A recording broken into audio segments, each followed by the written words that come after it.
श्री पार्श्वनाथ भगवान की जय। जैन पाठशाला सरला के साथ में आज हम बात करेंगे मुकुट सपनी व्रत की कथा की, जो कि भविजीवों के लिए बहुत ही कल्याणकारी है। पंच परम पद प्रणम करी शारद मात नमाय, मुकुट सप्तमी व्रत कथा भाषा कहूँ बनाए। जम्बू द्वीप के कुरुजांगल देश में हस्तिनापुर नाम का एक नगर है। वहाँ के राजा थे विजयसेन और उनकी रानी का नाम था विजयावती और उनकी 2 पुत्रियाँ थीं। उनका नाम था मुकुटशेखरी और विधिशेखरी। इन दोनों बहनों में परस्पर बहुत प्रेम था। इतनी प्रीति थी कि वे एक दूसरे के बिना क्षण भर भी नहीं रह सकती थीं। सो निदान राजा ने इन दोनों कन्याओं का विवाह अयोध्या के राजपुत्र त्रिलोकमणि से कर दिया। एक दिन बुद्धि सागर और सुबुद्धि सागर नाम के 2 चारण रिद्धिधारी मुनिराज आहार के निमित्त उस नगर में पधारे। सो राजा ने उन्हें विधिपूर्वक पड़गाकर आहार दिया और उनसे धर्मोपदेश श्रवण किया। उसके उपरांत राजा ने उनसे पूछा, हे नाथ, मेरी इन दोनों पुत्रियों में इतना विशेष प्रेम क्यों है? क्या कारण है ये दोनों एक दूसरे के बिना बिल्कुल नहीं रह सकती? तब श्री ऋषिराज ने कहा, हे राजन सुनो, इसी नगर में धनदत्त नाम का एक सेठ था। उनके जिनवती नाम की एक कन्या थी और वहीं पर एक माली की कन्या भी थी जिसका नाम था वनमती। ये दोनों कन्या सहेलियां थीं। इन दोनों कन्याओं ने मुनि के द्वारा धर्मोपदेश सुना और उनसे मुकुट सपनी व्रत को ग्रहण किया। एक समय ये दोनों कन्याएं उद्यान में खेल रही थीं कि इन्हें एक सर्प ने काट लिया। तो उस समय इन्होंने नमोकार मंत्र का ध्यान करते हुए अपने प्राण छोड़े और वहाँ से वे देवी हुई। और जब स्वर्ग से वो चय हुई तो वहाँ से आकर ये तुम्हारी दोनों पुत्रियाँ हुई हैं।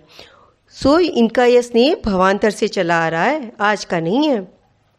इस प्रकार उनके भवांतर की कथा को सुनकर राजा को बड़ा संतोष हुआ और उस समय उन दोनों कन्याओं ने श्रावक के 5 अणुव्रत, 3 गुणव्रत और 4 शिक्षा व्रत, इस प्रकार व्रत ग्रहण कर लिए, 12 व्रत। और साथ ही उन्होंने मुकुट सपनी व्रत को भी धारण किया, वही व्रत जो उन्होंने पिछले भव में धारण किया था।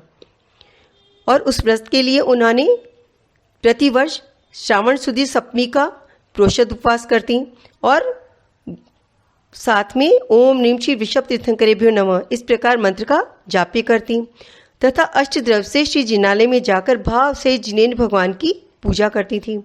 इस प्रकार यह व्रत उन्होंने 7 वर्ष तक विधिपूर्वक किया। पश्चात विधिपूर्वक उसका उद्यापन किया और उसमें उन्होंने 7 उपकरण जिनालय में भेंट किए। इस प्रकार उन्होंने व्रत पूर्ण किया और अंत में समाधि मरण करके 16वें स्वर्ग में स्त्रीलिंग छेद कर इंद्र और प्रतिंद हुई। वहाँ पर उन्होंने देवोचित सुख भोगे, लेकिन सुख में ही मग्न होकर नहीं रही। वहाँ पर उन्होंने धर्म ध्यान में भी विशेष समय बिताया और उसके पश्चात वहाँ से आकर ये दोनों इंद्र और प्रतिंद मनुष्य होकर मुनि बनेंगे और कर्म काट के मोक्ष जाएंगे। इस प्रकार सेठ जी और माली की कन्याओं ने मुकुट सपनी व्रत को पालकर स्वर्ग के अपूर्व सुख भोगे। अब वहाँ से चयकर मनुष्य होकर जब मोक्ष जाएंगे। धन्य है वे जीव जो इस प्रकार के उत्तम उत्तम व्रतों को करते हैं और जो जीव भव्य जीव भाव से इस व्रत को धारण करेंगे वे भी इसी प्रकार सुखों को प्राप्त होवेंगे। इसीलिए हम देखते हैं कि अक्सर कन्याएं इस व्रत को बड़े प्रेम और सम्मान से श्रद्धापूर्वक करती हैं और अपने जन्म को सफल बनाती हैं।